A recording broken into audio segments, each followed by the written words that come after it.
Side खबरों के लिए सब्सक्राइब करें फ्लेम मीडिया और उसके बाद बेल आइकन को प्रेस करें ताकि सबसे पहले आपको मिले एक्सक्लूसिव खबरें।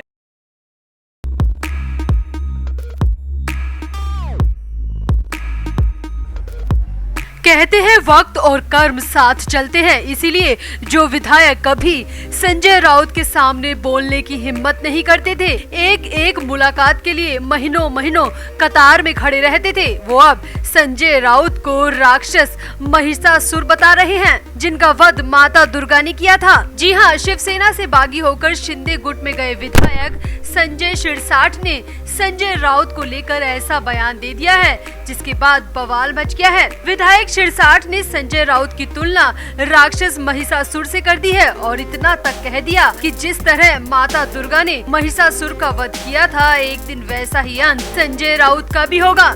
विधायक शिरसाट ने संजय राउत को लेकर दिए अपने बयान में इस हद तक नफरत की वजह बताकर सबको चौंका दिया। तो आखिर क्यों विधायक साहब ने संजय राउत को महिषासुर कह दिया? आखिर क्या वजह है इतनी नफरत की? और विधायक के इस बयान से कैसे सियासी पारा बढ़ गया, आपको बताते हैं सब। आप भी वीडियो को शेयर करें और अपनी राय कमेंट बॉक्स में जरूर दें।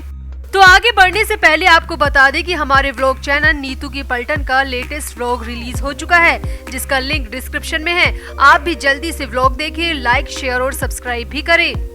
तो विधायक संजय शिरसाट से तो आप वाकिफ ही होंगे, जो कि औरंगाबाद वेस्ट विधानसभा सीट से विधायक हैं। एक वक्त था जब यही संजय शिरसाट संजय राउत से मिलने के लिए महीनों तक इंतजार करते थे, मगर संजय राउत ने इन्हें कभी भाव नहीं दिया। इन्हें ही क्या, शिंदे गुट के ज्यादातर विधायकों और नेताओं का यही कहना है कि संजय राउत ने कभी उद्धव ठाकरे और विधायकों के बीच की दूरी को खत्म नहीं होने दिया, बल्कि इस दूरी को हमेशा बढ़ाने का काम किया। जब जब विधायकों ने मुख्यमंत्री से मिलने की इच्छा जताई तो संजय राउत दीवार बनकर खड़े हो जाते।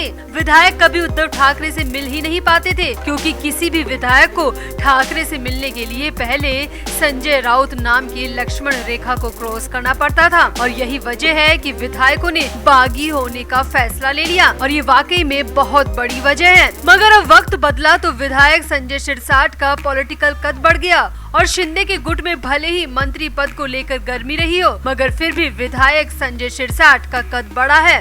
संजय राउत के सताए विधायक अब धीरे धीरे अपनी नफरत को बाहर निकाल रहे हैं, और इसका अंदाजा उस वक्त लगा जब विधायक शिरसाट ने संजय राउत को राक्षस महिषासुर कह दिया और दावा किया कि जिस तरह महिषासुर का वध हुआ था, एक दिन संजय राउत का भी वैसा ही अंत होगा। दरअसल पौराणिक मान्यताओं के मुताबिक देवी दुर्गा ने महिषासुर पर आक्रमण किया था और उससे 9 दिनों तक युद्ध किया और 10वें दिन उसका वध किया। इसी उपलक्ष्य में हिंदू भक्तगण 10 दिनों का त्योहार दुर्गा पूजा मनाते हैं और 10वें दिन को विजयादशमी के नाम से जाना जाता है, जो कि बुराई पर अच्छाई का प्रतीक है। तो इसी सिलसिले में विधायक का कहना है कि संजय राउत ने भी हमें बहुत रुलाया है, हमें बहुत सताया है, हमारी बात कभी नहीं सुनी, और अगर हमने मुख्यमंत्री से मिलने के लिए मातोश्री में जाने की कोशिश की तो हमारे परिवार पर हमले करवा दिए, हम पर झूठे पुलिस केस करवा दिए। मगर आज वो ही संजय राउत जेल की सलाखों के पीछे सड़ रहा है और बाहर निकलने के लिए तड़प रहा है। विधायक संजय शिरसाट ने संजय राउत की कड़ी आलोचना करते हुए कहा कि गुवाहाटी की कामाख्या देवी हमारे साथ हैं और उन्हीं की कृपा से आज संजय राउत जेल में बंद हैं। और अब संजय राउत को पता चल रहा होगा कि किसी के साथ बुरा करने का अंजाम क्या होता है। उन्होंने विधायकों को तो सताया ही था, साथ ही साथ पात्राचौल के पीड़ित परिवारों के साथ जो किया उसे तो कभी माफ नहीं किया जा सकता। इसीलिए माता रानी ने संजय राउत को उसकी असली जगह यानी कि जेल में पहुंचा दिया है। अब विधायक संजय शिरसाट यही नहीं रुके, उन्होंने आगे कहा कि अब उद्धव ठाकरे को भी समझ आ गया होगा कि संजय राउत के इशारे पर चलने का अंजाम क्या होता है। हम फोन करते करते थक जाते थे, मगर उद्धव ठाकरे हमारा ना तो फोन उठाते थे और ना ही हमसे मिलते थे, क्योंकि वो हर चीज को संजय राउत के चश्मे से देखते थे। मगर अब वक्त बदल चुका है, संजय राउत जेल में है और उद्धव से सब कुछ छिन चुका है। अब वाकई में विधायक संजय सिरसाट ने संजय राउत को लेकर कई बड़ी बातें बोल दी और विधायक के इस बयान के बाद शिंदे समर्थक और राउत समर्थक आमने सामने भी नजर आ रहे हैं। तो आपको क्या लगता है, विधायक सिरसाट ने जो टिप्पणी संजय राउत पर की है वो कितनी सही है? क्या वाकई में संजय राउत मुंबई की राजनीति के महिषासुर हैं? आप विधायक संजय सिरसाट के इस बयान से कितना सहमत हैं? अपनी राय कमेंट बॉक्स में जरूर दें और वीडियो को भी शेयर करें। तो आगे बढ़ने से पहले आपको बता दें कि हमारे व्लॉग चैनल नीतू की पलटन का लेटेस्ट व्लॉग रिलीज हो चुका है, जिसका लिंक डिस्क्रिप्शन में है। आप भी जल्दी से व्लॉग देखें, लाइक, शेयर और सब्सक्राइब भी करें।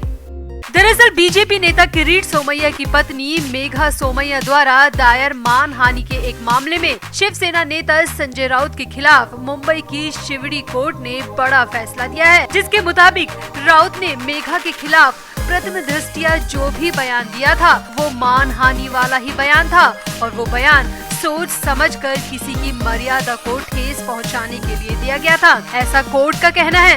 वहीं इसके बाद संजय राउत अपने बयान को सही ठहराते रहे, अपनी गलती को स्वीकार नहीं किया। कोर्ट में जितनी भी बार सुनवाई हुई उतनी ही बार संजय राउत ने अपने बयान को सही ठहराया। ऐसे में कोर्ट ने आदेश दिया है कि संजय राउत के खिलाफ 1 नवंबर से मानहानि के मामले में केस चलाया जाए। मेघा सोमैया के वकील विवेकानंद गुप्ता के जरिए दाखिल अपनी शिकायत में मेघा सोमैया ने दावा किया है कि राउत ने उनके और उनके पति किरीट सोमैया के खिलाफ बेबुनियाद और पूरी तरह मानहानिकारक आरोप लगाए थे। याचिका के मुताबिक संजय राउत ने मेघा सोमैया पर मीरा भयंदर नगर निगम के तहत कुछ सार्वजनिक शौचालयों के निर्माण और रखरखाव में 100 करोड़ रुपए के घोटाले में शामिल होने का आरोप लगाया था। वकील के जरिए मेघा सोमैया ने कहा कि आरोपी संजय राउत द्वारा मीडिया में दिए गए बयान से मेरे मान सम्मान को ठेस पहुंची है। आम जनता की नजरों में मेरी छवि को बिगाड़ने के लिए ये बयान जानबूझकर साजिश के तहत दिया गया। मैं कोर्ट से इंसाफ चाहती हूँ। कोर्ट से मेरी गुजारिश है कि ऐसे व्यक्ति को बिल्कुल भी ना बख्शा जाए जो कि एक महिला के मान सम्मान को ठेस पहुंचाता है और उस पर बेबुनियाद इल्जाम लगाता है। अब इस मामले में कोर्ट में पहले से सुनवाई चल रही थी। बीच में कोर्ट में ये हुआ था कि अगर संजय राउत मेघा सोमैया से माफी मांग ले तो केस वहीं रफा दफा हो जाएगा, यानी कि केस वहीं खत्म हो जाएगा। मगर माफी तो दूर की बात, संजय राउत ने तो ये तक मानने से इनकार कर दिया कि उन्होंने कुछ भी गलत कहा था।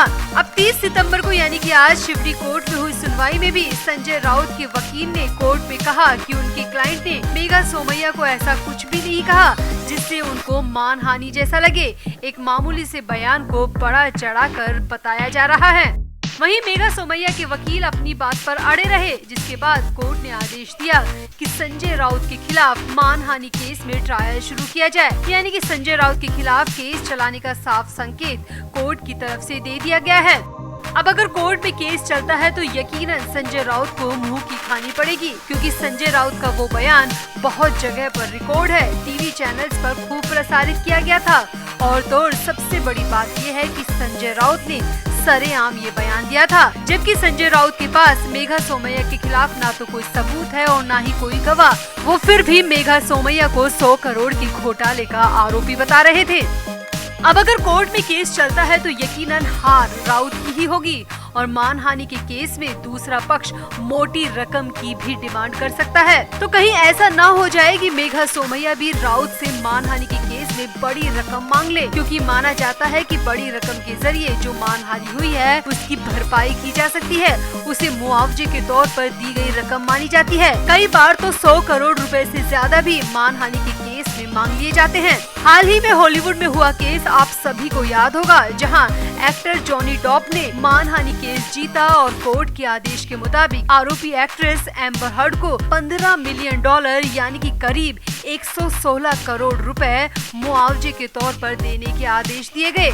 तो मानहानि केस में अगर ट्रायल चलता है तो बहुत बड़ी मुश्किल संजय राउत के लिए होना तय माना जा रहा है, क्योंकि राउत ना तो अपनी गलती मानने को तैयार है और ना ही माफी मांगने को। ऐसे में केस चलना ही आखिरी विकल्प है। तो पात्रा चौल में फंसकर वैसे ही संजय राउत हर तरफ से लुट चुके हैं। कई सारी प्रॉपर्टी सील हो चुकी है, कई बैंक अकाउंट सीज हो चुके हैं, परिवार की प्रतिष्ठा भी गई और राजनीतिक करियर भी खत्म ही समझिए। तो हर तरफ से बर्बाद संजय राउत के लिए ये मानहानि केस कब्र में आखिरी कील का काम कर सकता है और हो सकता है कि मानहानि केस हारने के बाद संजय राउत बुरी तरह कंगाल हो जाए और उन्हें सड़क पर आना पड़ जाए।